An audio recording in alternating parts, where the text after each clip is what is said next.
తప్పండి. ఎవరు పెద్ద ఎవరు చిన్నది కాదు. ఎవరిలో అయితే మంచి గుణం ఉంటుందో, ఎవరిలో అయితే మంచి మనసు ఉంటుందో, ఎవరిలో అయితే విధేయత ఉండిద్దో వారినే దేవుడు కోరుకుంటాడు. కొట్టండి చప్పట్లో సార్, దేవునికి స్తోత్రం చెప్పండి. హల్లెలూయా. ఈ ఏశావు యాకోబు దగ్గరకు వచ్చి, నేను ఆకలితో ఉన్నాను, అదిగో ఎర్రటి చిక్కుడుకాయలు బాగా కనిపిస్తున్నాయి, నాకు అది ఇచ్చేరా నాయన, నేను ఆకలితో ఉన్నాను అంటే యాకోబు అంటున్నాడు, నేను నీకు పెడతాను ఈ కూర, అయితే నాకు ఒకటి కావాలి, ఇస్తావా? ఏం కావాలరా? నా దగ్గర బాణాలు ఉన్నాయి, బాణాలు ఇచ్చేయమంటావా? ఏం కావాలరా? నీ బాణాలు వద్దు, నీ విల్లు వద్దు, నీ జ్యేష్ఠత్వం నాకు ఇచ్చే, నీ జ్యేష్ఠత్వం నాకు ఇచ్చే, నీ వారసత్వం హక్కు, నీ అధికారం హక్కు నాకు కావాలది. అండి, ప్రపంచంలో చిక్కుడుకాయల కూర కోసం జ్యేష్ఠత్వాన్ని అమ్ముకొని భ్రష్టుడైనోడు ఏశావు తప్ప ఇంకెవరైనా ఉన్నారా? లేరండి. చిక్కుడుకాయల కూర కోసం జ్యేష్ఠత్వాన్ని అమ్ముకున్నాడు.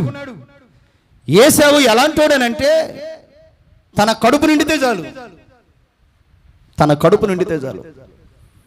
ప్రియమైన దేవుని బిడ్డలారా, తన కళ్ళకి ఆ చిక్కుడుకాయల కూర ఆకర్షించగానే ఈరోజు నాకు ఈ పూటకి చిక్కుడుకాయల కూర కడుపు నిండిపోతే చాలు, నా జ్యేష్ఠత్వాన్ని ఇచ్చేద్దాం. ఈ జ్యేష్ఠత్వం అంటే అర్థం ఏంటో తెలుసా? పరిశుద్ధత, పవిత్రత, యథార్థత, భక్తి జీవితం, రక్షణ జీవితం. ఈరోజు చాలా మంది పరిశుద్ధతను కూడా అమ్ముకుంటున్నారు. వ్యభిచార వృత్తులోకి వెళ్ళిపోయి, అక్రమ సంబంధాల్లోకి వెళ్ళిపోయి, వారి యథార్థతను, వారి పరిశుద్ధతను, ప్రియమైన దేవుని బిడ్డలారా, వారి నీతిని, వారి రక్షణ జీవితాన్ని ఏం చేస్తున్నారంటే డబ్బుకు దాసోహం అయిపోయి, ప్రియమైన దేవుని బిడ్డలారా, నీతిని విడవక, క్రమాన్ని విడవక, పరిశుద్ధతను విడవక, యథార్థమైన జీవితాన్ని విడవక ఉండవలసినటువంటి క్రైస్తవ స్త్రీలైనా, క్రైస్తవ పురుషులైనా, క్రైస్తవ భార్యాభర్తలైనా నీతిగా యథార్థంగా ఉండవలసిన వారు ఏం చేస్తున్నారు అని అంటే డబ్బుకి దాసోహం అయిపోతున్నారు. పరిశుద్ధతను అమ్ముకుంటున్నారు, యథార్థతను అమ్ముకుంటున్నారు, రక్షణను అమ్ముకుంటున్నారు, క్రీస్తునే అమ్ముకుంటున్నారు. వీళ్ళందరూ ఏ జాబితాలోకి వస్తారు చెప్పండి? ఏ జాబితాలోకి వస్తారు? ఏశావు జాబితాలోకి వస్తారు. ఏశావు జాబితాలోకి వస్తారు. ఆ పిల్లని కాస్త ఎత్తుకోండి. ఏశావు జాబితాలోకి వస్తారు. అంటే జ్యేష్ఠత్వపు హక్కును అమ్ముకునే విషయంలో వెనకాడలేదు. రెండవదిగా ఏశావుకున్న గుణం ఏంటో తెలుసా? ఏశావు చాప్టర్ చెప్పి ఆపుతానులే. ఏశావుకున్నటువంటి మరో గుణం ఏంటో తెలుసా? కోరుకున్న తన కళ్ళకి ఎవరైతే ఇంపుగా కనబడతారో వాళ్ళ మ్యారేజ్ చేసుకోవాలి. ఈరోజు చాలా మంది పురుషులు, యవనస్తులు, లేకపోతే యవన స్త్రీలు, ఏశావు ఆత్మ పనిచేస్తా ఉంది.